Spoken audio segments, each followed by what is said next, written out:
The Boundary Park Alert System is sponsored by Pendle New Tech, a family-run Lancashire business you can rely on for everything fire safety related, including supply and installation, maintenance, testing, certification, alarms, risk assessments, like I said, anything fire safety related. But what do I know? Visit pendlenewtech.com and they'll sort you right out. Check the show notes for more information.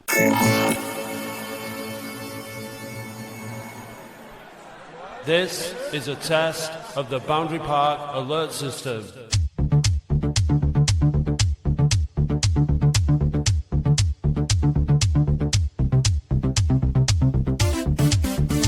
Hi, it's Sexy Dave for the Boundary Park Alert System fan zone live in Fleetwood, and I'm here with this lovely young man. What's your name, pal?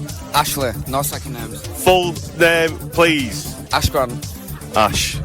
Same lineup as Tuesday. What are your thoughts? If I'm being honest, I wasn't really alive on Tuesday after the game, so I can't remember really what happened. But yeah, we just have to go for it today. Like, I think we'll get our first win today. Do you? Yeah. Norwood and Ched Evans are starting up front for Fleetwood today. I'll clap him if he scores. Yeah, because we got promoted, didn't we? He's back of him. I know fans have the ifs and buts about him, but Clapping before the game, booing throughout. if he scores a 90-minute winner, yeah, then we're on the pitch. We're on the pitch, aren't we? We're on the pitch, aren't we? So do you think we'll get the result today, yeah? What score? I'll go for 2-1. I'll go for Quigley and Fondot. Go on then. Cheers, pal. Thank you. Just what's your name, pal? Nick. What do you think of the lineup? I've not seen. It's the same team as Tuesday. So what are your thoughts? Do you think we'll get a result today? I just think we need to keep the ball on the ground and stop pumping it long. It's not working, is it? Do I think we'll get a result? I think we'll scrape a draw. Evans and Norwood are starting for Fleetwood as well. An experienced strike force, isn't it? I think he'll score. He'll score one, you know. He's bound to score. Do you have faith in Manny Month? No? Yeah, I've got faith in him, yeah. So what score then? Come on. Neck on the block here now. I think a 1-1 draw, me. Probably Norwood for them. I would imagine. I reckon Drummond. Is it Drummond playing? Yeah. Yeah, I reckon Drummond might get off the mark today.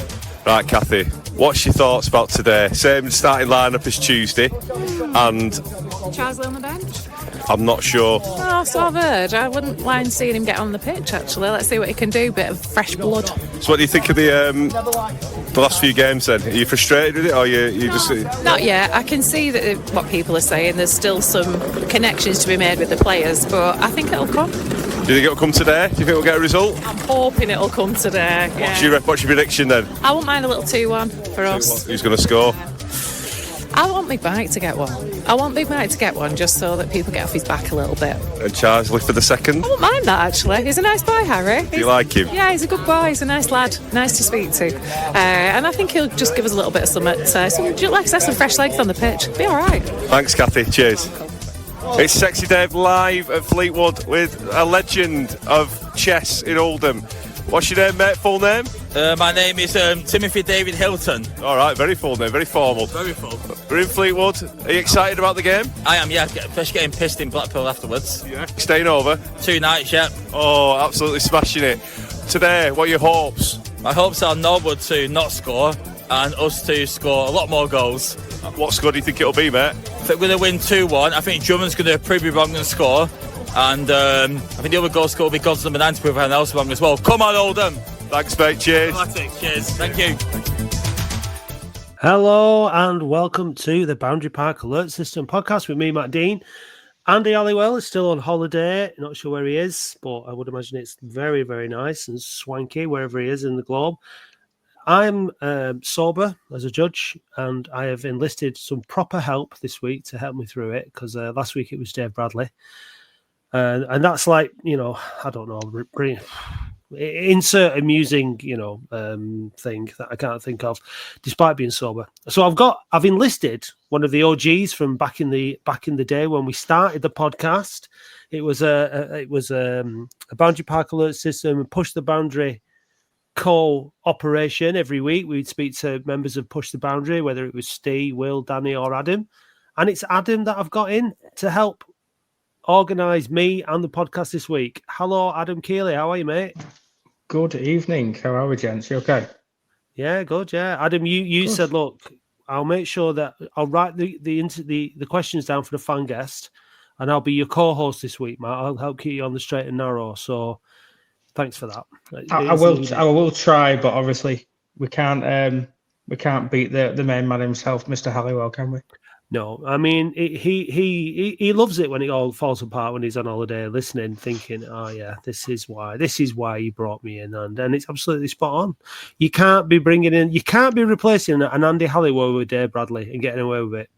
It's just Standards. not going on. Standards. Yeah, it's not going on. But Dave, to his credit, was out and about with the microphone yesterday. The Fleetwood game. Before we bring the fan guest in, I think most fans thought it was going to be a tight affair. They're going for 1-1s and 2-1s to Latics. I think it ended 1-1. Probably should have ended 2-1 to Latics, but it could have easily have ended 2-1 or 3-1 to Fleetwood. So it was an exciting game of football that we've got to talk about. I'm looking forward to getting stuck into that one. So let's not mess about any longer. Adam, please ask the fan guest the questions. Thank you. So, fan guest, tell us about your first game. Oh, so my first game was the 92-93 season, and it finished Oldham 6, Wimbledon 2. It was one of the games, I believe, investigated for Mr. Hans Sagers and John Fashionood potentially throwing games, allegedly. Allegedly, yeah. Nice way to start then. Yeah. Who was your first favourite player then? Obviously, you've got quite a few to go from in that period, I would imagine. The whole team.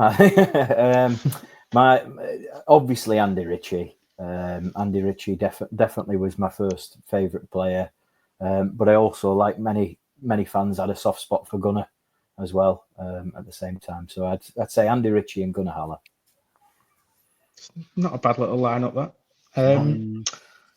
Obviously, the new question that's been brought in for this season: what is your favourite away game ever? Ever?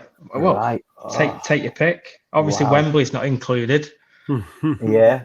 Well, yeah. I mean, Wembley was probably. I'm married with 2 kids, Adam, but Wembley was probably the best day of my life. Agreed. Best away game. Right, I think when I was 17, 18, you remember the season under Dowie when we looked unbeatable away from home for a period of time there.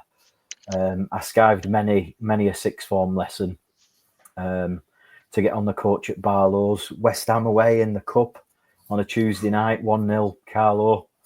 My hero. Yeah, that lives long in the memory. There were many nights that season, but yeah, West Ham away is definitely up there, I would say. Not a bad show. I was looking through the team for that the other day, and likes of Joe Cole in there and David James and people like that, and it's just mad to think, the team that we put out that day beat them. So can't take those memories away, mate. Yeah. And finally, a little known fact about yourself. Oh, a little known fact about myself. I'm quite boring, Adam, really. A little known fact about myself. I live up in Cumbria. I'm a teacher. Most people know that. I don't get to as many games as I'd like to now. When I'm not at Latics games, what am I doing? I've usually got my head in a book, preparing for work. Usually, I make a mean spaghetti bolognese. Not many people know that. I suppose the wife knows that. Nobody else. So there you go. Brilliant. Well, like everyone to know, obviously we've got Oldham Supporters Foundation's Martin Barlow. Hello, Martin. Hello, thank you for having me on. You've been on before, haven't you? Yeah, a while ago. In the doing distant past, I think. Yeah, it was after another really good away day, actually, the Scunthorpe game. All right. We under Sheridan.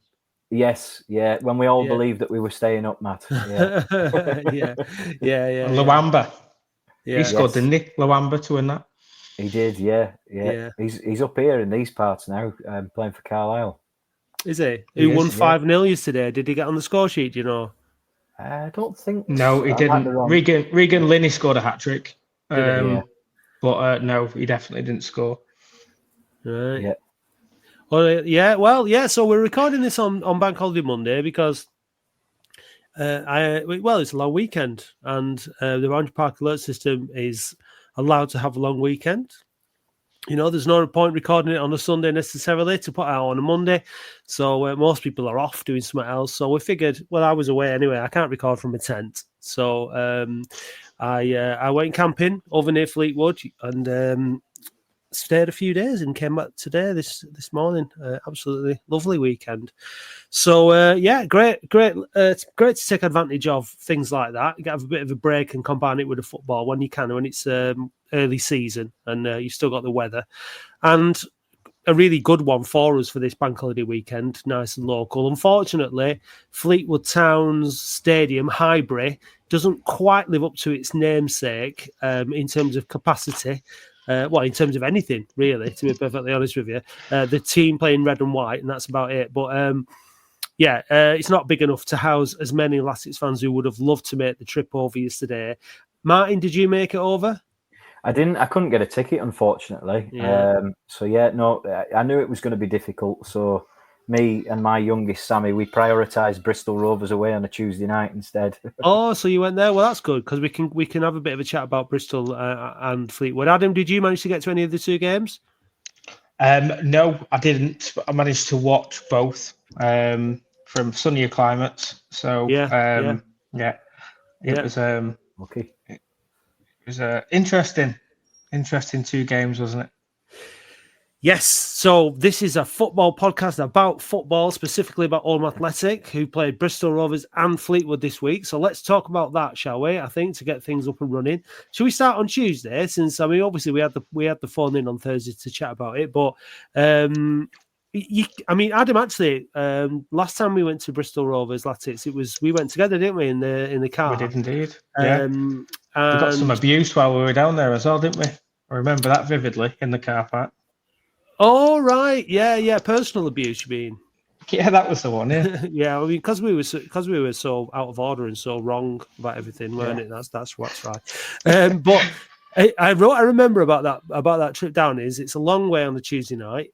And there was a great. We stood in the open terrace, and there was this great big black cloud that threatened to rain on us all night. It didn't actually do that, but that would have been the only thing that could have made the night worse. We lost 1-0, long drive back, and the stats for us down at Bristol are poor. I think they've beaten us 6 out of the last 7 or 8 down there, so it was a really tough place for us to go. Martin, you went.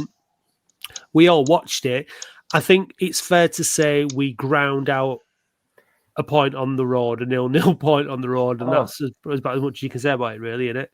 Definitely. I think, I've seen 2 out of the 6 games so far. So Sammy and I we went to MK on the opening day, and we did Bristol, like I said, stayed overnight. From what I can see over those couple of games and what I've seen in highlights elsewhere, he's making us difficult to beat at EFL level, Melon. Mm-hmm. Bristol Rovers away on a Tuesday night. I don't care what anybody says. It's a good point. It's always going to be a good point down there. We ground it out. I mean, from what I can see, Ryan Woods is going to be a hell of a signing. I think he breaks up play really, really well. I think it's fairly obvious to anyone that we lack a bit of creativity going forward, both from midfield and up front. We need a striker. But positives were for me, Matty Hudson on the form. I'm probably going to jinx him now. We know he's capable of a cock up every now and again. But for me, he's been back to his best form. And on Tuesday night, he pulled off a couple of really good saves. I wasn't at Fleetwood on Saturday, but I've heard that he pulled off a really good save there as well. I thought it was a really good point. I think it was. I think if you've, and I think this is the case with Mickey. Mickey, he looks at the season. That's his job. It's his job to manage the team and the squad over the season and get points. We as fans tend to just look at every game as a game, and you want to see a good game of football. You want to see wins. You want to see us going for it and all that. We could have won that game at Bristol. Quigley had a good chance, didn't finish. Fondop had an effort. It could have gone the other. It could have gone either way, but it wasn't a great game of football. I think it's probably fine to move on from Bristol because there wasn't really that much to talk about. I think if we'd have beaten Swindon at home and then you got the point at Bristol, you'd be happy. But I thought the game on Saturday was a really, really good game.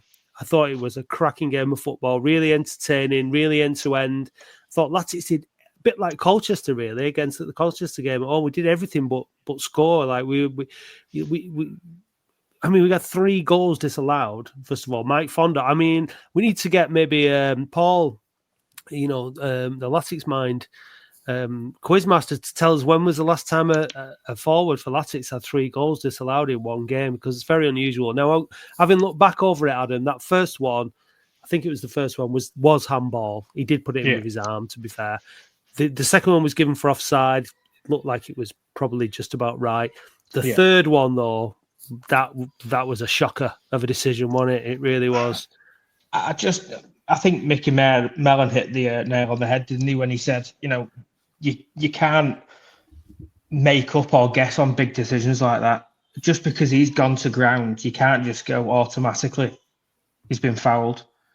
You can clearly see he's tripped over his own feet there. And if there has been the slightest bit of contact from Fondop, that's not enough to warrant a foul. And it's disappointing, but it's just, you look at the chances that we've had again. Was it nearly 15, 16 chances did we have in the game? It was just, we just need that one win, and I genuinely think that we'll get moving again. But the 4-4-2 into the 4-3-3, I think works. I think that's our best formation. I don't think 3-5-2 with the squad that we've put up is going to be enough, especially and if we don't bring in that attacking centre mid to replace Younger Nathan and a striker. I mean, we're going to have to stick to those 4-3-3 and 4-4-2. But for me, the big positives again was Hannon, Conlon, Woods trying to get on the ball and dictate, and they were looking likely to score, but we just missed that killer instinct, don't we? We really do. What we need is a finisher. We need somebody who's composed in front of goal and he's good. I mean, and I felt a bit sorry for Mike yesterday because he did put the ball in the back of the net 3 times. You'd expect one of them to go your way at least, and then we win the game 2-1. But I think I was saying this to quite a few people yesterday before, chatting to people and said, "What do you think is going to happen today?" And I said what I think is going to be the best thing for the game in terms of a spectacle is if Fleetwood score first. I think we could probably do with it, because what I think will happen, I think he'll set the team up defensively, and it'll be a bit sort of tight and tactical and blah blah blah. And then, but if they score early, then we'll have to change it and we'll have to go for it. And that's exactly what happened. And then he's done that again. I noticed Gaz posted something on Twitter yesterday. When we go behind and he has to go for it, then we start to look more of a threat. And what he did is he brought Hawkins from the left and put him in the middle and played him behind the 2 strikers in front of Woods and Conlon. That brings out the best in Woods and Conlon, and it creates more chances. That pocket, without somebody in there, he eventually swapped Hawkins and brought Hannon on. But it makes all the difference. We have to start starting games like that. That it makes a lot of difference to us to have that body in that, picking up balls that the big lads are winning, being there to pick up passes from Woods and from Conlon, who were tremendous yesterday. And I said I didn't think the two of them could play together. I don't think they can in a 4-4-2 as 2 central midfielders, but they can absolutely play together if you give them the support that they need, which is, it's not a massive switch. He didn't change much when he switched Hawkins into that middle position, but the difference it made was massive. And we didn't start the game particularly badly. It's not like we were really, really slow off the mark. I thought we were probably the more dominant team when they scored. We gave another soft goal away a fairly innocuous, harmless ball into the box that everybody just left. And Ched Evans, it was a smart little finish, just dinked it in with his back of his foot or whatever. But it was soft. We were flat-footed for that, weren't we? We were flat-footed in the sense of Conlon got moved out because their striker was looking like he was going to go short for the corner. It's then been whipped in, and then you've got Hudson and Fondop, flat-footed, and Ogle looked very easily muscled out, didn't he, on that goal line? So it's just really disappointing and really poor from us defensively, but it's not been like us to give away sloppy goals like that this season. We do look a lot stronger, but we do have the odd lapse in concentration, don't we? Well, when we give away goals, we do give away soft goals. I think, like the goal against Colchester was another ball in that we should have been defending. But there's not a lot wrong, and I think you're right. Like Mickey Mellon doesn't want us to be easy to beat, and I think that's his go-to in it, is that defensive mindset. I think there's an acknowledgement that this is going to take time again, isn't it? We've got several key players out. You've mentioned the midfield there. To be fair, Conlon and Woods as a good partnership. Where does Tom Pett fit into this when he comes back in fit? I think he has got to come back in because he's a hell of a player himself. We've got Leak to come back. We've got Stevens to come back, although presumably Stevens is going to be a while from what I've heard. So we've got to be a little bit patient with it. I think it's one of those for the strikers. For Fondop's confidence, he needs a goal, doesn't he? He needs one to stick soon. For Drummond's confidence, Drummond's missed some absolute sitters so far. He was the biggest frustration in Bristol on Tuesday night. At one point he seemed to lose both the ball and both of his feet. Trip over himself. I think whether that is a confidence issue or not. There's bound to be a footballer in Kane Drummond. I'm not saying there isn't, but at the moment, he doesn't strike me as a very confident individual. So we just got to give it time, haven't we? We just got to give it time, and hopefully, like you said, Adam, get that creative spark in from midfield and a striker. But strikers aren't easy to come by at the moment. No, definitely not. You have to either take a gamble on someone, or you have to try and go into the loan market, I think, don't you? I think, and going into the loan market is a bit of a gamble. But I think that in terms of like buying a striker, it's not easy. There's always somebody there with a bigger checkbook, competing for the absolute, the people who you can guarantee are going to score your goals. It's tough.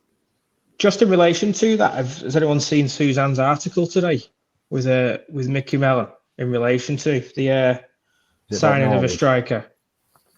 Yeah, it's partially about Norwood, saying that obviously he's more than happy he's not kept him. There's no issues there. But it goes on to say, unlikely to be any signings until we get players out, which I find a bit of a worry that we've signed Quigley and prioritised him over a main striker, if that is the case. If they're saying that there's no budget available until we get people out, or whether it's purely just a wage bill, etc. I don't know why we've prioritised Quigley if we are struggling in that position. I thought, to be fair to Quigley, I thought he did okay yesterday. I thought he played quite well. He's just not the goal machine that we were just talking about. But I think that really, I think the way we play, and he wants to play, we got Fondop or Quigley. I think it needed to have somebody that could replace Fondop in the starting 11, providing he brings somebody else in. So I think that's probably why he's done that. I'm hoping as well there's a little bit of gamesmanship going on there in terms of letting everybody know, look, we haven't gotten a blank check. Like with times, possibly, you got to let don't be letting people know that you're ready to splash the cash and stuff like that. So, and I think there's a rumor that he's not that well guarded going around about Latics trying to sign somebody on loan who we won't mention here now because I don't know. We'll see. But there is a long-term target that they've been going after on loan, and we'll have to see. What the deadline's running, it's getting close, so we'll find out soon enough. So I think we should probably listen to Mickey Mellon from yesterday after this. It's time to hear from our partner for this episode, Build Budget Expert. If you're planning building work, you may be worried about what to do next, how to choose the right architect or builder, and have concerns about going over your budget, a bit like Mickey Mellon. Build Budget Expert offers an affordable, personalised service that can guide and support you all the way from first idea to completion, helping you stay organised and prepared at every stage, save money, and importantly, reduce stress. And for all Latics fans, there's a Build Budget Expert promotion, 10% off. Just email hello@buildbudgetexpert.com and quote, "We're on our way. That's buildbudgetexpert.com. We're the fire experts, fire safety experts at Pendle New Tech. We train fire marshals, fire safety marshals at Pendle New Tech. Pendle New Tech have fire experts across the UK covering all your local and national needs. With over 100 years experience in the fire safety industry, you know that you can trust Pendle New Tech. Right, enough of that now. Mickey, we've left with a point, but is that again a game we could easily have won? Yeah. I think without a shadow of a doubt, but we could have, with a bit of poor game management, could have lost it. And that would have been an almighty kick in the proverbials. It would have been. But that's how football can be. You can't knock off like that, and we did. And we were fortunate that the boy, Matt's made a good save, and then the boy following up, I'm disappointed he doesn't put it in. But I think the balance of probably pretty much after Fleetwood scored, and pretty much most of it all in the second half, we were the ones that was in the ascendancy, and for a wee bit of one that's it close and microphone up should Dave Verter a side footer, and there was enough opportunities away from home for us to say that we were disappointed we don't get the win. That's for sure, but I will acknowledge that at the end, because of a bit of poor sort of organisation at the end, we could have lost it, and that would have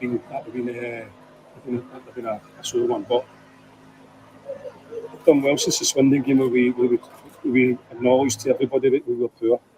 I think the last two away games we've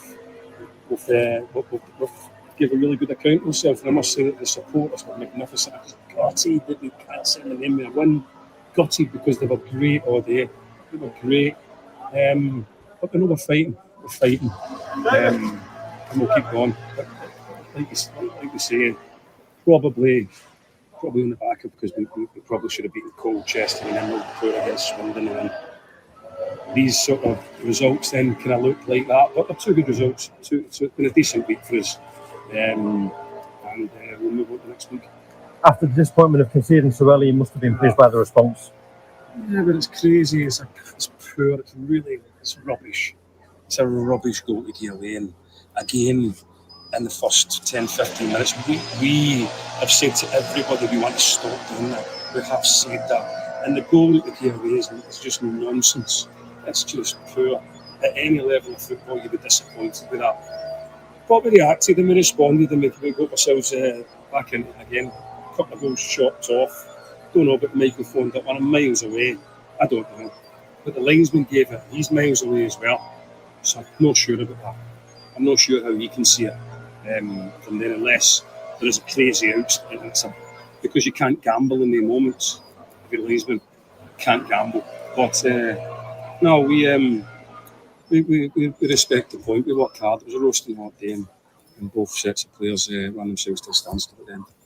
You mentioned a couple of goals that were chalked off, and obviously Regan's equaliser came back on the back of a period that saw a good couple of chances, and also those chalked off as well. So it was a deserved equaliser. Yeah, it was deserved. I don't think it's something we ended up to see the day. We'd have to say that Oldham were probably, and I'm being really respectful because I'm a Fleetwood guy. You know, I've been here a long time, and I like the management. So I'm going to be dead respectful. But I think when they came here today, we'd have to say that Oldham were a better team, and probably the end was going to win it, but it was going to be Oldham.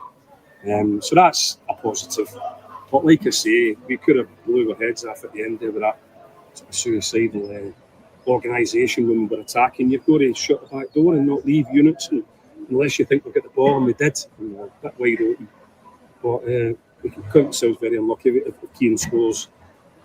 Ifs and whats and maybes and all the rest of it. If Keane scores, that's the winner. The boys put good shifting. You brought Keane on, he was so unlucky with that shot, wasn't he? Yeah, he's done that before, and as soon as I seen it go onto his left foot, thought he'll make a keeper, at least make a save from that. When I seen it hit the foot of the post, no, just unfortunate. But listen, hard fought game in difficult footballing conditions. A brilliant support, a group of players that's working the socks off for us. We'll take what we've got and we'll move on. Good to see Harry Charsley back involved in the squad. Yeah, but he's not ready. We didn't have enough subs. He's not ready. So get a good week's training under his belt, him and Caprice. And maybe a wee bit of action for the two of them on Tuesday. Maybe try and get them half an hour. First half an hour, 35 minutes. To get a wee bit of time under the belts. So we'll try that, because days like today, you could be bringing on people like Caprice and Payne and all these kind of guys, like Joe and Garner and Pet. Got an awful lot of Bleak.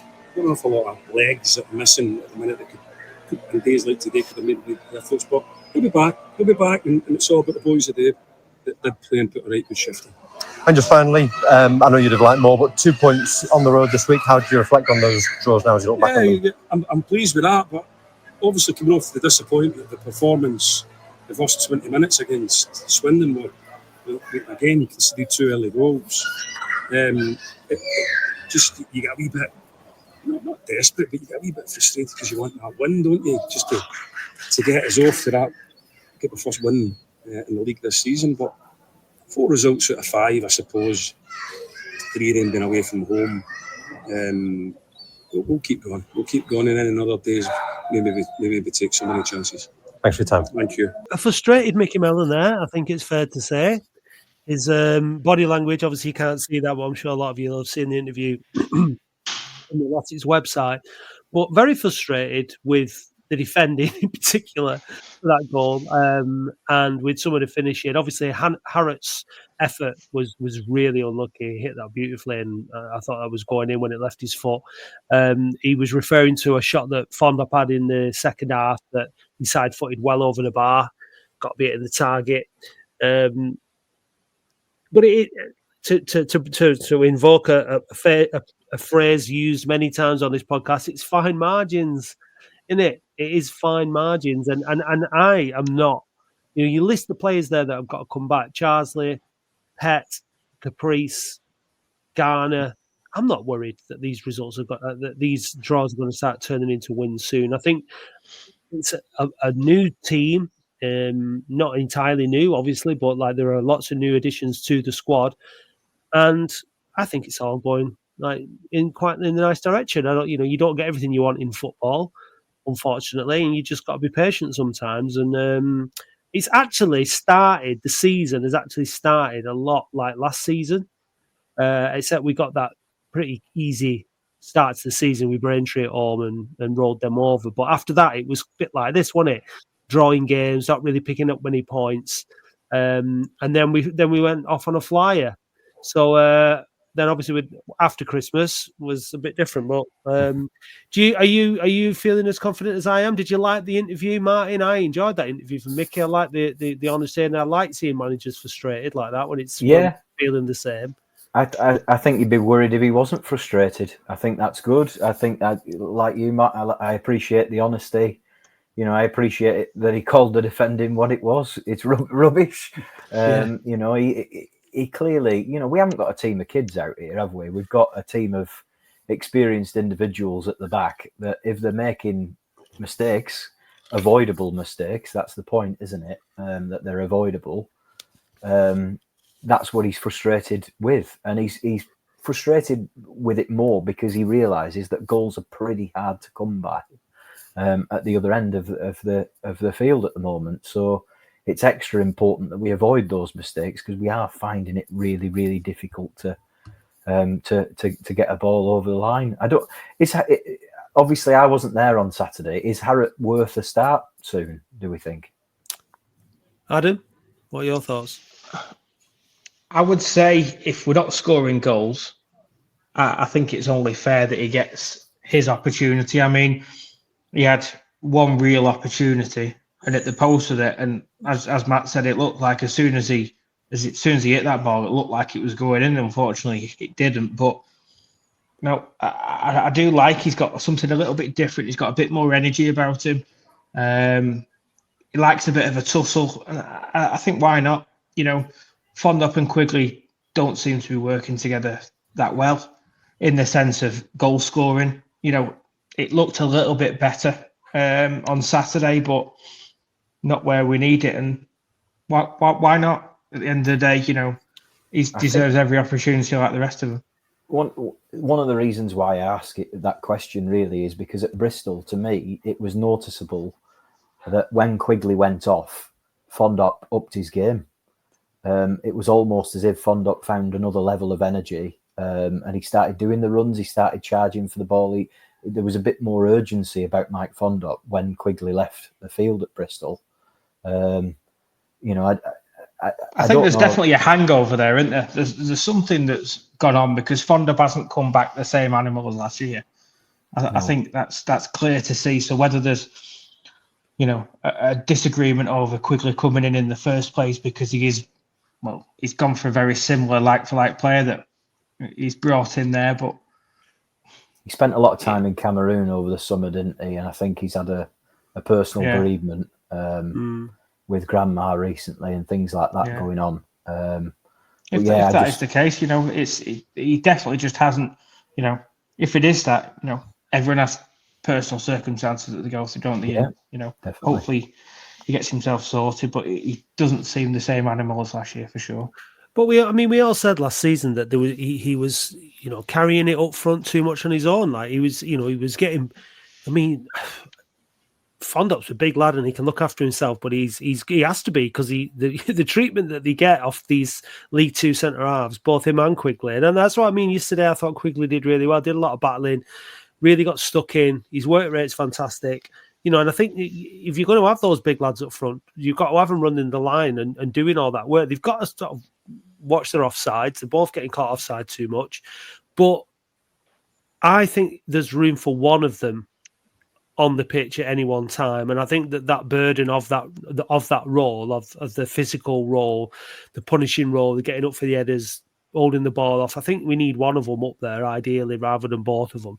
But I think that'll depend on who we bring in, because I think that presumably, hopefully, we'll bring somebody in who can slot in and feed off that. I think Harrott is better coming in off that outside. I think that's where he's dangerous. He's not a winger. The games that I've seen him play up front with another striker, he doesn't seem like a number 10 off a striker. Same with Drummond. Drummond's, again, kind of like you talk about the 4-3-3. I think, like you mentioned that before. I think like the Harrott and Drummond seem more like a sort of inside rights, if you like, in that kind of old-fashioned position. They're not a number 10 and they're not a winger. So I think you have to sort of play maybe with that kind of with that three up top or something like that. But then again, you've got that issue of Woods and Conlon.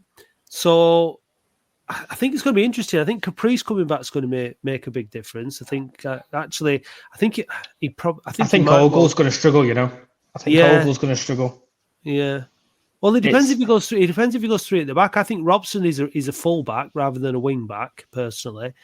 But we'll have to see. It'll be interesting to see what he does, and I think he will change it depending on the game. I think certainly away from home, but I think going at home and Gillingham. Look, Gillingham on Saturday is going to be a tough game. They've just beat Crewe, who were flying, so they're right up there. Gillingham, they're currently in 5th. They've got 11 points from the first 5 games, so that's going to be really, really tough. But we can't afford to start the game poorly again. But I think the spirit in the team is brilliant. I think the spirit in the fans has been brilliant. I think we've never given up in on the terraces in any of the game. I think the players have responded well to the fans, and I think the fans have responded well to the players. But we need to get our noses in front, don't we? And because this start could have been looking a lot healthier. I think, like, if we hadn't given, the goal he described as nonsense against Fleetwood, which it was, and the Colchester goal, we win those games 1-0. So it is a little bit frustrating, but we're not I don't think we're a million miles off being an half decent League Two side. And then it's just a case of putting a decent run together, innit? I thought it was an interesting. Are on. Sorry, Matt. I thought it was an interesting comment someone put online. I can't remember who it was. Over Drummond, when he plays, we look better.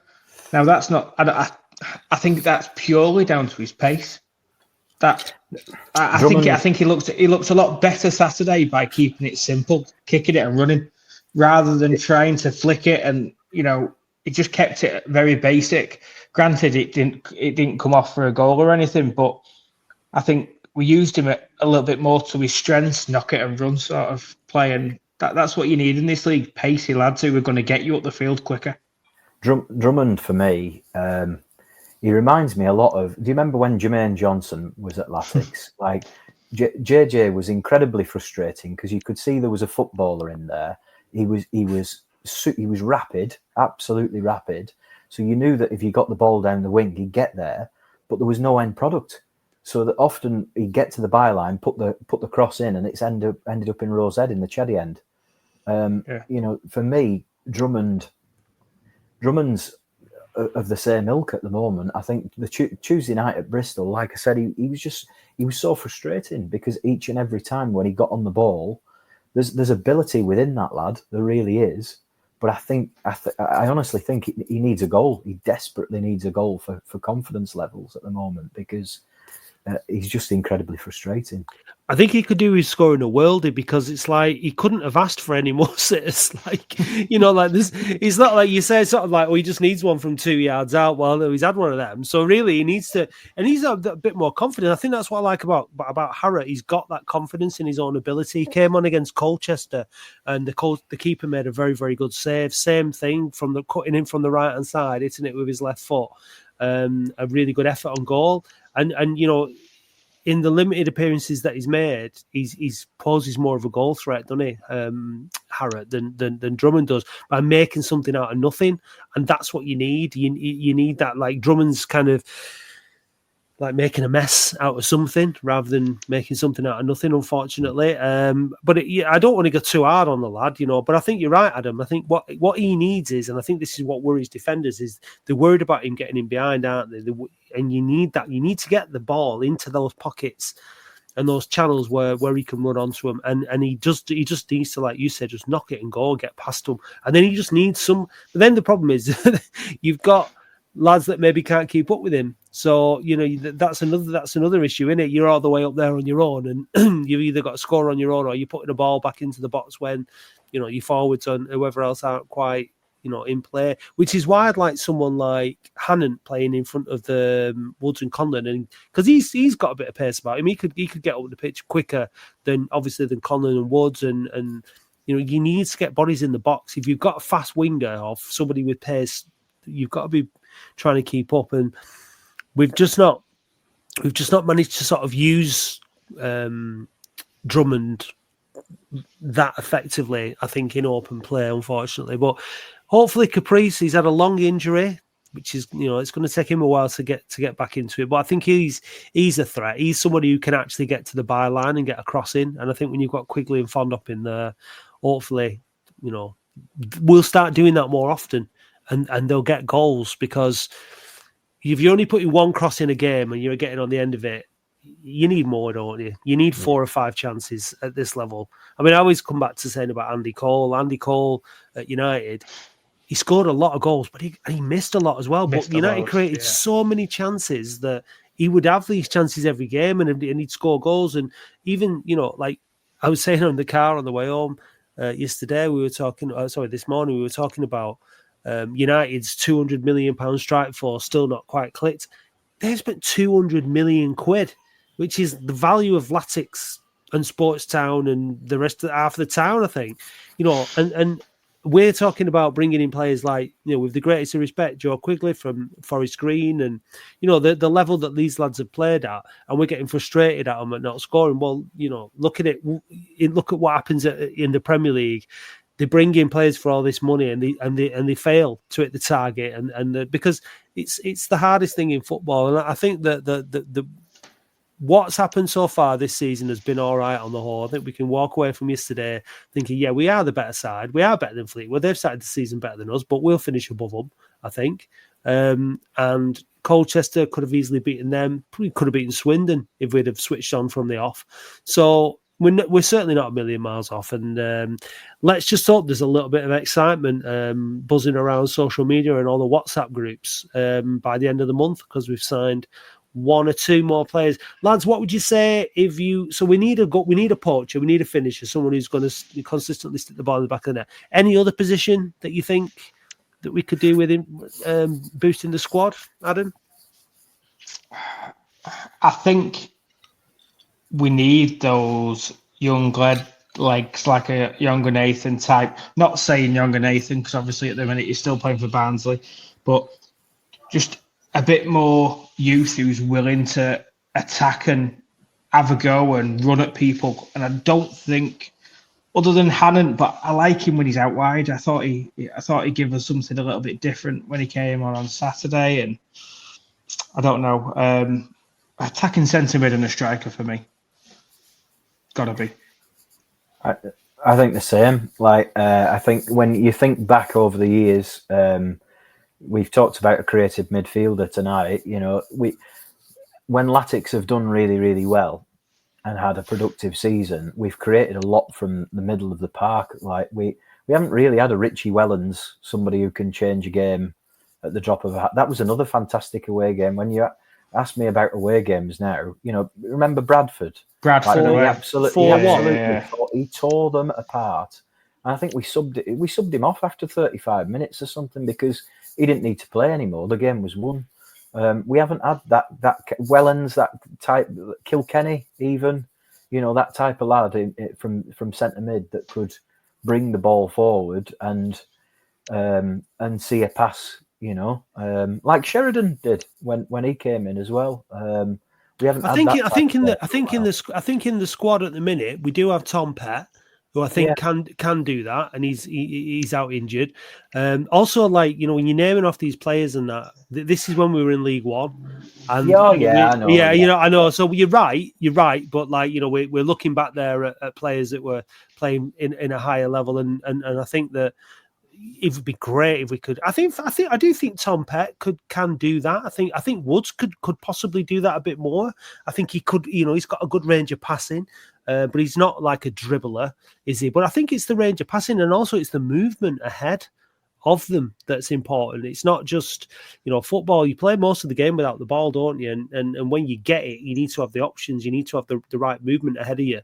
And so, I think, we've got Kai Payne still as well, who really impressed. So I think we've actually got quite a lot of potential in that central midfield area. It's going to be a bit of combinations and chopping and changing in it, but ultimately we need someone that can stick the ball in the goal. If not 9 times out of 10, 5 times out of 10, 6 times out of 10. Once all these players are back, Matt, like we've talked a lot about Drummond tonight, but once a lot of these players are back, I think Drummond is an impact sub, isn't he? He probably doesn't start once all of these players are back. Which makes it more of a pressure on Drummond now that he seizes his chance with both hands, I suppose. Do you look at it as in 3-5-2 then, as the way forward, given that the amount of midfielders that we're going to have? Possibly, but again, I think we need to be adaptable and we need to be able to change it up in terms of the opposition and who we're playing that particular week. But I think we've got so many midfielders now, haven't we? Potentially.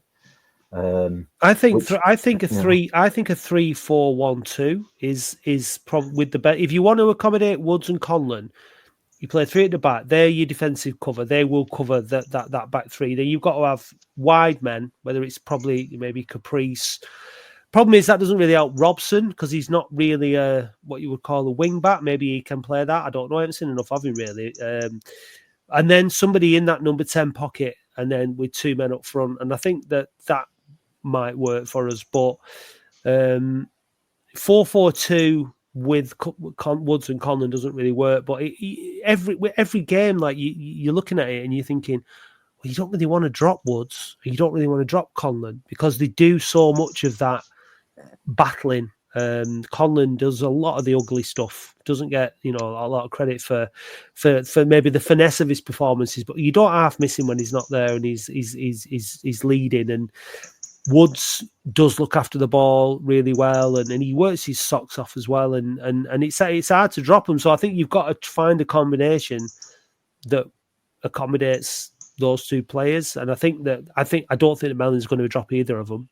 Although, who was it who said it? Was Gaz, I think, on the phone in on Thursday, that when we were blowing teams out of the water in the playoffs, Conlon, didn't he? And Evans came in and Pet. So, but these are good choices. These are good things to have players that you don't want to drop, but no, you've only got 11 places on the pitch. So, and also it's a squad game, isn't it, nowadays? You've got all those subs that you can make. You've got to use them. And I'm not so... Sometimes I get frustrated and think that Mickey doesn't quite use his subs in the way that you see other managers using their subs.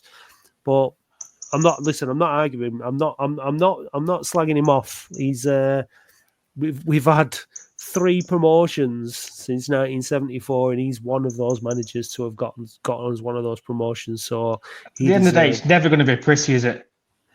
We know that, but at the end of the day, if it gets you results, we've just got to stick with it. And as Andy Halliwell says, be zen, because and Gaz spoke really well on the phone in the other night about us having a bit more acceptance and letting players make mistakes without the constant barrage, and letting the team adapt and see where it gets us, because that's what happened last year.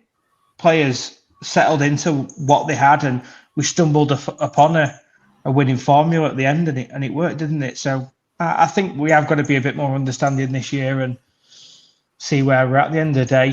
If we finish mid-table, we're not playing Ebbsfleet next season, are we? So you got to look at its progress. It's progress. Yeah, 100%. And the thing is with football, it's a competitive. Football and football fans, we all want to win, and so do managers and so do players, and you want to win every week because that's why you go. You go to watch your team win games, and it's frustrating when they don't. And you're not always thinking about like all the positives and they sat off the field during the 90 minutes. You just want your team to win. But I came away from yesterday with a big smile on my face. I really did. I was really happy. I enjoyed the game. I thought it was a really good game of football. I thought we were really unlucky. Like Mickey said, we could easily have lost the game, and that I would have been gutted if that had been the case. But yeah, I want to come away from a game of football having enjoyed it. That's number one. I mean, number one is winning, obviously. But I'd rather enjoy it and we won. But I want to enjoy the game. I want to feel proud of my team, and I want to feel proud of the fans. And I did yesterday. I thought the fans were brilliant as always. I thought the players did, gave everything they could possibly give. James Norwood didn't score. Pete Messi, I don't give a little shout out for Pete Wild. I think he was a bit frustrated. He was saying something in his comments. It must have been a weird day for him. It must have been a weird day. He's a big Latics fan. He's a proper Latics fan. He's just a proper Latics fan like any of us. And he had a really, really weird experience of managing against his team yesterday. And, it must have been tough. And obviously he really wanted to win it. His professional pride. He wants to win the game. But Norwood didn't score. And that's good. Maybe Did you hear Wild's? I haven't heard it. No, Wild's interview? I haven't heard it, but I've heard people talking about it. Go on. It seemed to think his side dominated a lot of the game, which I was a little bit surprised at.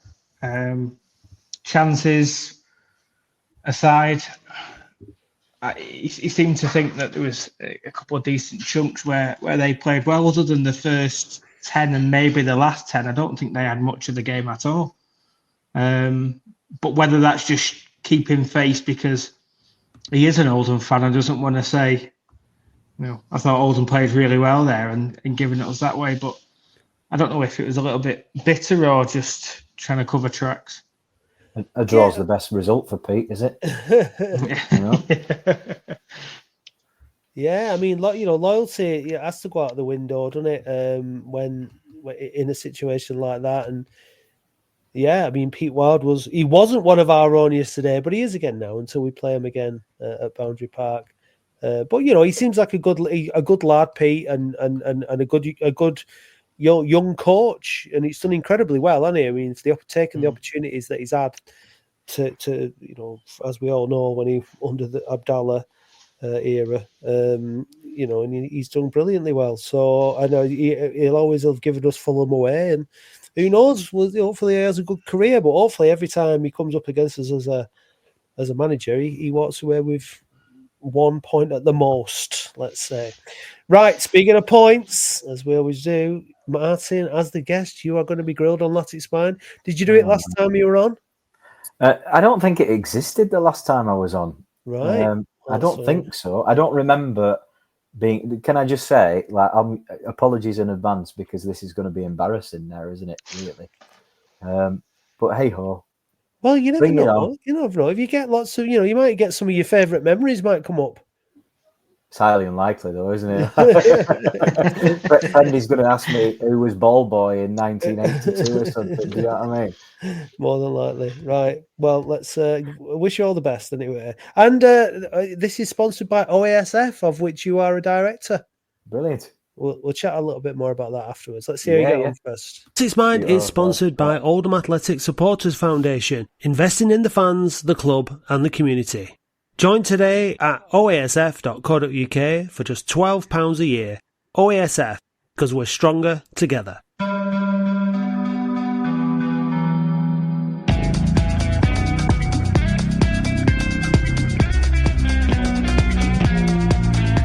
Latics Mind.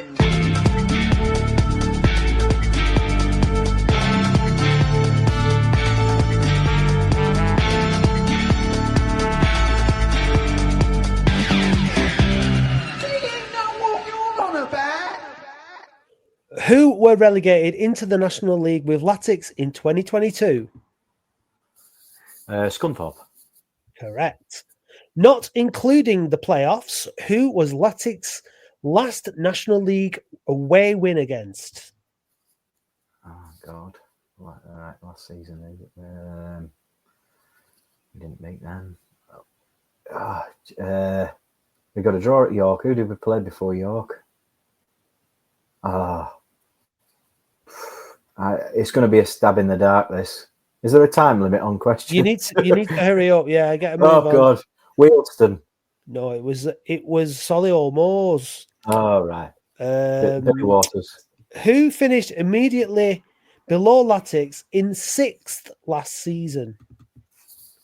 Who finished 6th? So, was it Halifax? It was Halifax. In his 6 National League appearances against Latics, how many goals did Joe Quigley score against us? 0. Incorrect. He scored 2. Has he? For Chesterfield at Boundary Park. Right. Which vastly experienced midfielder made his debut against Aldershot last season? Was that when Corey Evans got injured after 45 minutes or something? No. It's earlier on in the season, isn't it? Aldershot. Vastly experienced midfielder. We've had that many midfielders, Matt. Yeah, but you might be. Yeah. No, go on. Go on, have a guess. Say a name. Say a name. Go Any on. name. You may have already said it. Corey Evans. Correct. Who missed a penalty against Aldershot at home last season? Well, that wasn't Corey Evans. You do get an answer. You get a chance to answer. He may have Norwood. made his debut.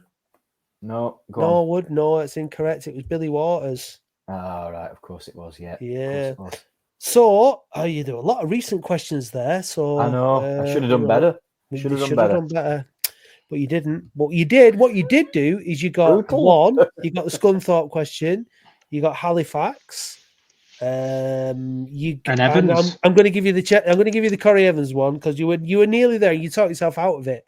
There was a lot of help, yeah. So you got 3, but you did dilly dally a little bit because you only answered 1, 2, 3, 4, 5, 6 questions.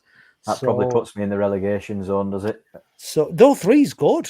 Three's wow. all right. Three's very very respectable. Unfortunately for Adam, you didn't pass on any, so you Adam, you don't have any to show. That is unfortunate. That is unfortunate. Have you ever done Latics Mind, Adam? Yeah, I think I got 1 maybe. Yeah. My memory for stuff like that is just non-existent. I listen to Paddy when he's done it in the past, and I just think, how do you pick out random things like that? And yeah. I can remember random players, but I can't remember what year and who scored where and all that sort of stuff. No, not my game, unfortunately. It's hard, isn't it? But it's easy if you know it, and sometimes you just know it. So, yeah. Anyway, well, in a minute, we'll have a chat with Martin about OASF stuff. The Boundary Park Alert System is sponsored by Pendle New Tech, a family-run Lancashire business you can rely on for everything fire safety related, including supply and installation, maintenance, testing, certification, alarms, risk assessments, like I said, anything fire safety related. But what do I know? Visit pendlenutech.com and they'll sort you right out. Check the show notes for more information. It's time to hear from our partner for this episode, Build Budget Expert. If you're planning building work, you may be worried about what to do next, how to choose the right architect or builder, and have concerns about going over your budget, a bit like Mickey Mellon. Build Budget Expert offers an affordable, personalised service that can guide and support you all the way from first idea to completion. And for all Latics fans, there's a Build Budget Expert promotion, 10% off. Just email hello@buildbudgetexpert.com and quote, "We're on our way." Yeah, so thanks to our sponsors, because it is nice to get a bit of money in to help towards all the bills and everything else, and my camping trips to watch Latics away and stuff like that. But it's nice to think back, Adam, to 2020. Do you remember the first game when we did the podcast and you were on from PTB? Do you remember the game? See, these are the sort of things the 2020-21 season. I remember we were talking about Piagiani and possibly I can't think the other centre half who he was playing with. But I can remember it wasn't a very good game. Was it Crewe or someone like that? We conceded in the last minute at home. 90th minute, yeah. To Leyton Orient. Yeah, Leyton Orient. Yeah. So that's where it all began. PTB, the PTB, and all that, and OASF. I ended up on the board. And Martin, that's where you are now on the board of OASF. It's kind of you're in a peacetime role currently. Not like it was for me and Adam back in the grimy, mucky battlefield of 2020. But thankfully, those days are beyond us now. And what's life like on the board of OASF? And what are your major issues that you're battling for or against at the minute, if there is any? Yeah, there's always plenty. Yeah, as you know, there's always plenty. But yeah, I'm really enjoying it, Matt. Obviously, I'm in my second year now on the board of the foundation. Over summer we've recruited 2, so we're up to 9 board members now, which is great. And we've been joined by Paul Prendergast and Damien Collinson, who will be fantastic additions. We've been busy. Obviously, Wembley, we managed to get another 15 people to Wembley who were experiencing financial hardship. So that was great. Particularly there was a lady that I was on the phone to, and it meant that she could get her 3 kids to Wembley. She was in tears. That side of the job is absolutely brilliant. We've had the season ticket appeal. 2022 nominees this time around. We know Oldham is an extremely deprived area, obviously, and probably a sign of the times that we've got more coming forward, really, and asking for help. But we were able, fantastic. I've said it many a time on Twitter. I cannot believe the generosity of our fan base. We have got some fantastically generous people within the fan base that are willing to stick their hand in the pocket and help people out. And people will say at the end of the day, oh, it's only a football game. But actually, to the people that you speak to over the phone or via email, it's much more than that. It keeps people sane often in this crazy, crazy world of ours. So yeah, to be able to help 22 people, we raised 4,200 quid. The club, the ones that we couldn't cover, Darren Royal came forward and said the club would cover the rest, which is fantastic. That's to think that we've gone from the days of the Lemsigans to the generous days of the Rothwells now, and the family, the community that we've got within the fan base is brilliant. One of the biggest wins for me has been, you probably have read about it, a lad called Mark Wadsworth tragically lost his life just before Wembley. And he was younger than all of us. He's got a partner, he's got a 5-year-old kid, completely unexpected out of the blue. And we've been able to buy Charlotte and Tommy season tickets. Tommy is now sat in his old dad's seat in the main stand. I mean, how good is that? So that Charlotte was adamant that she wanted dad's memory really to continue through Latics, and Tommy will live that through Latics, which is brilliant, absolutely brilliant. So through that generosity, we've been able to do stuff like that. Tommy's going to be a mascot after his 6th birthday against Crawley. He doesn't know it yet, but he'll be chuffed to bits with that. We've got loads of stuff in the pipeline. We've had a survey out on kits recently, which I'd invite people, if they've not had time to fill that in, or they've not seen it, go out there and find it, because it's important that we get people's feedback on things like pricing and the frequency change of kits. It doesn't take long to do. I did it. It doesn't take long to do. That. No, not at all. Prendy, you know what Prendy's like with history and figures and such like. He did some digging for us. Since 2012, Latics have released a new home kit every season. Since 2000, Latics have released a new away kit every season, and only 4 of those away kits since 2000 have been recycled as a 3rd kit. Well, there's little things like that I think we can work on as a club. Well, I want to link that back, because I agree. I've been saying this for years. I think it's ridiculous that they put out 3 home kits, an home kit, away kit, 3rd kit, goalie kits, training gear, all that every single season. It's absolutely ridiculous. It's complete waste. First of all, it's not in terms of environmentally, it's not great. But it is something that I think it's kind of like they say, oh well, this is what football, the club, the manufacturers want and stuff. But I think it's really, really important. But linking to that, because I want to keep this relevant to something that there's a bit of a discussion about the club crest recently. It has been going around for a while, and it was something on Twitter. I was going to raise this. So I put it out there. Yeah, because look, I think in terms of marketing and branding, it takes years and years and years to build up a brand. Man United never changed their crest, not for a long, long time, because it's iconic. Everybody knows it's a brand, right? We had a badge that everybody knew from us going into the Premier League and all that. I've seen it in votes, winning Twitter poll, like quite big polls, as the most iconic badge of the best design badge. So we had a classic badge. Now I know there are issues around copyright and stuff like that. We went to the Angry Owl, which was a bit crap, and then we went to the current one, which is fine. It's okay. I don't hate it, but I think it just doesn't have much of a presence. And with the way it's designed, you can't get the name of Oldham Athletic underneath it. It's too small. So for me, it's kind of like, I'm very much an advocate for let's go back to the 80s, 90s badge for what it's worth, and it's not worth very much. But this is where somewhere like OASF could come in to help make it a little bit more substantial is we're currently at 417 votes. You've got, well, I was going to say you've got 2 hours left. By the time this goes out, it'll be closed. And it was at 76% of people are in favour of the old badge, and that, what I want to link that back round to is things like the golden share, Martin, that people talk about with supporters trust. You know, when that badge was changed, I remember they put out a couple of options to vote for this time round with the last one. Prior to that, Corny just said, "Oh, we're having a new badge, here it is."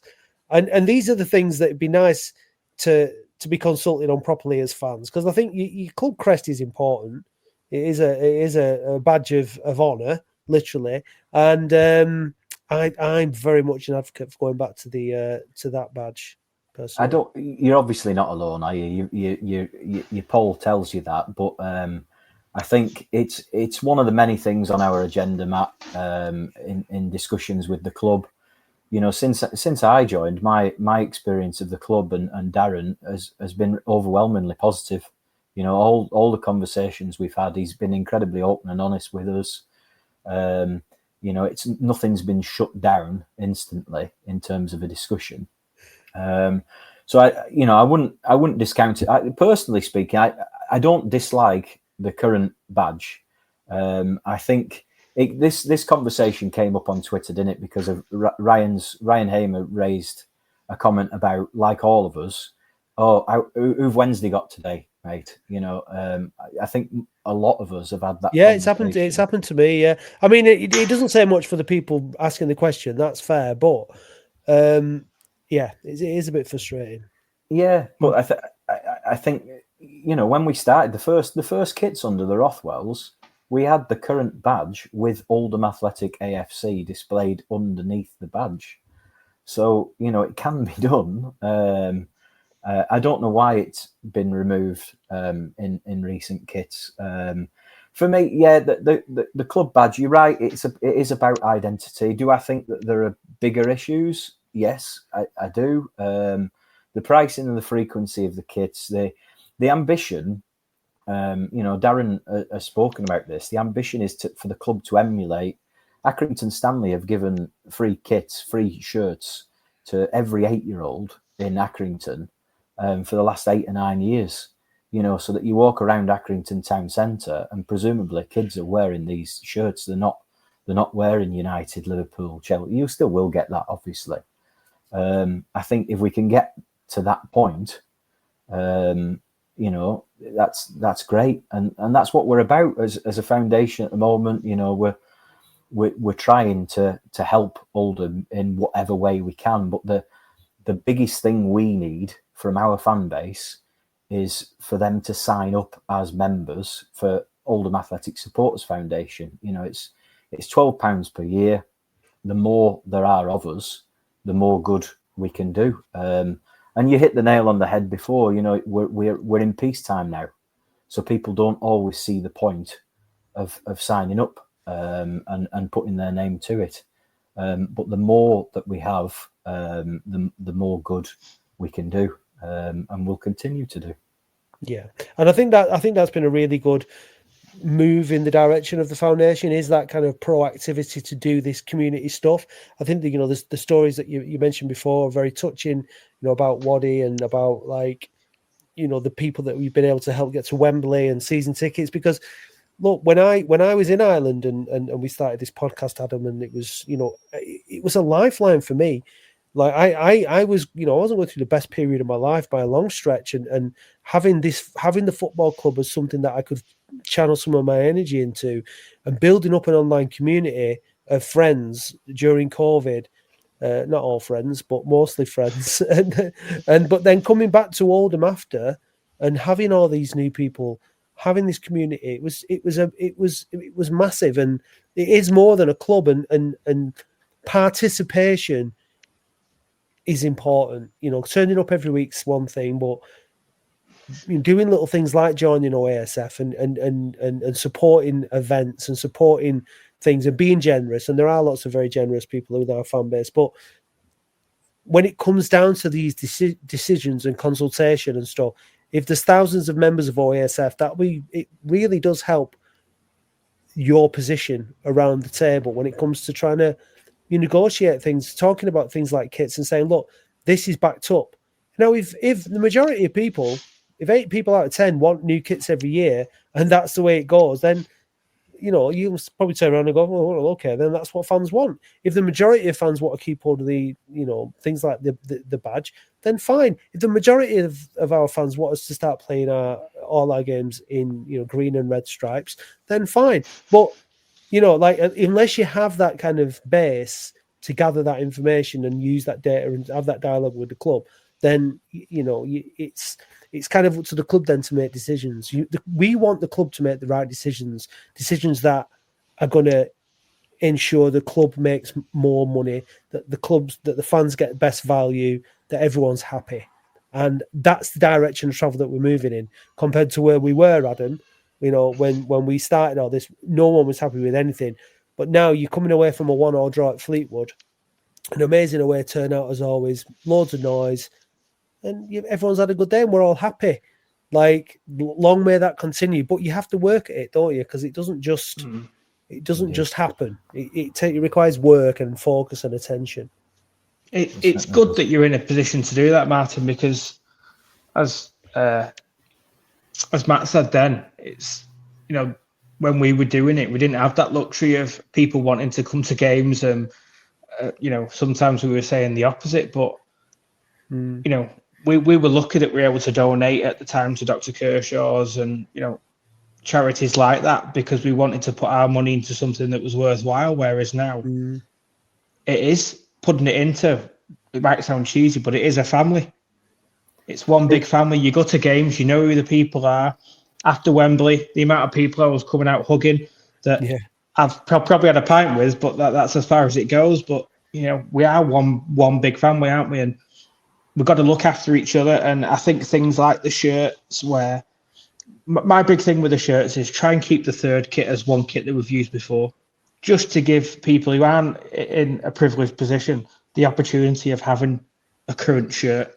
I think that's a big one for me.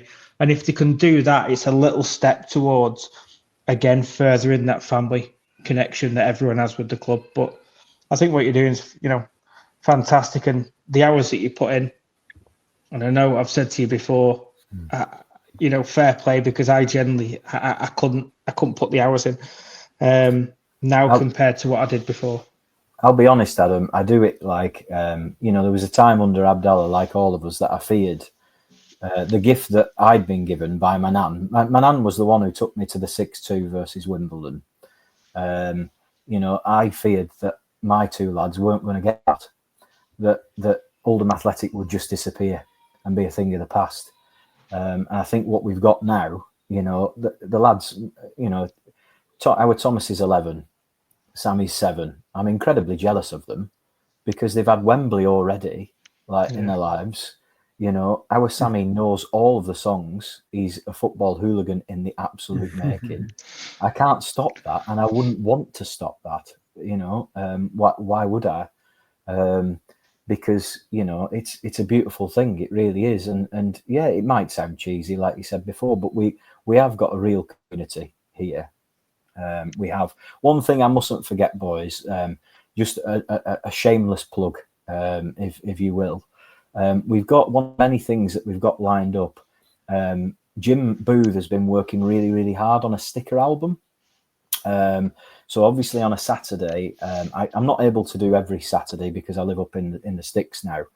But on a Saturday, you'll see me handing out the activity sheets with the kids. It's something to do for them for half time or whenever they choose. I've still not one on that, by the way.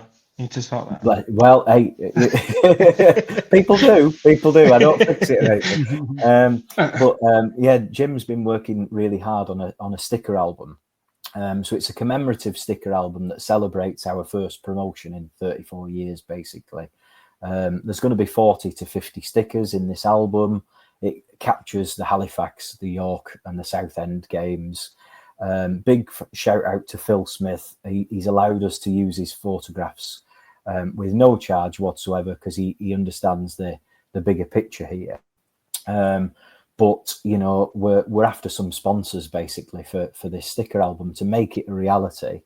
We're after a couple of local businesses just to to stick their hand out so that we can plaster their name all over the sticker album and put some money behind it. So I'll be handing out flyers at the game on Saturday. I'll be pushing it elsewhere.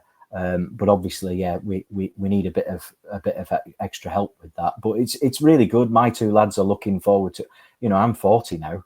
I'm looking forward to collecting stickers and sticking them in. I'm looking forward to that Mike Fondop shiny. Do you know what I mean? So it's something for us all to get excited about. Yeah, that's nice, and it's worth commemorating, isn't it? Because what an achievement, what a day, what a month, May 2025 was. I still cry every time I watch the highlights. So it's worth doing, and anything that gets that message about OASF out there, and I'm sure. Look, we got sponsors this year for the podcast, which we're really grateful for. People want to help out the club. They want to help out the people that help out the club. So if you can, do you want them to email you directly, Martin? Or they can either email me, martin.barlow@oasf.co.uk, or they can email Jim Booth, same email, but with Jim's. So jim.booth@oasf.co.uk. Yeah, brilliant. Or just go on the website, oasf.co.uk. And while you're there, sign up as a member. Yeah, it's only £12. Exactly. And look, I think we've still not won this season, right? We're 5 games in now, 4 draws, 1 defeat. We're tough to beat.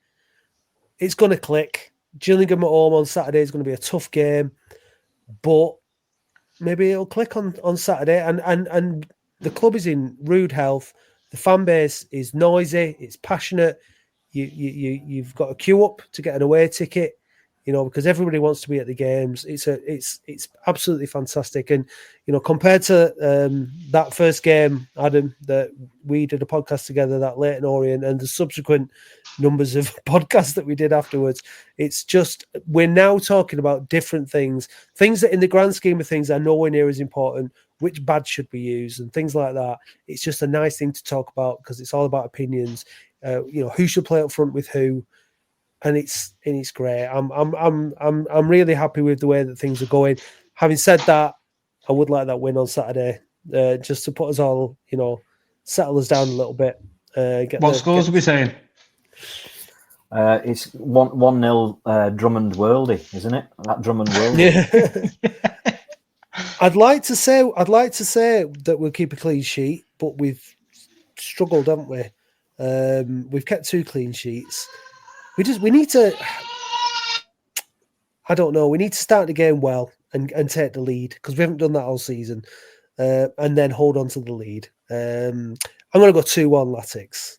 What are you saying, Adam? I was going to say that, so I might be a bit more reserved and say 1-1.